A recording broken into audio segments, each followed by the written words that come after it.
नियोजन शून्यतेमुळे 3 मे रोजी झालेली नीटची परीक्षा अखेर रद्दबातल। जवळपास 23 लाख विद्यार्थ्यांना मनस्ताप। सरकारला परीक्षाही घेता येत नाही, विरोधकांचा हल्लाबोल।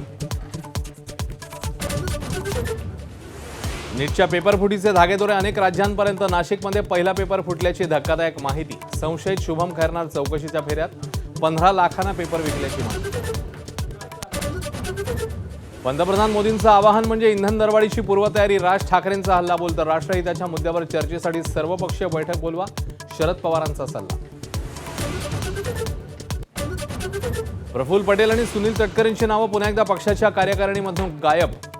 तांत्रिक चूक दुरुस्त करण्याचं सुनेत्रांचं स्पष्टीकरण। पार्थ पवारांसोबतच्या शीतयुद्धामुळे नावं जाणीवपूर्वक वगळल्याची चर्चा। नाशिकच्या TCS धर्मांतर प्रकरणी निदा खानच्या अडचणी वाढण्याची शक्यता। धर्मांतर प्रकरणात निदा खानची महत्त्वाची भूमिका। राष्ट्रीय महिला आयोगाच्या अहवालामध्ये ठपका।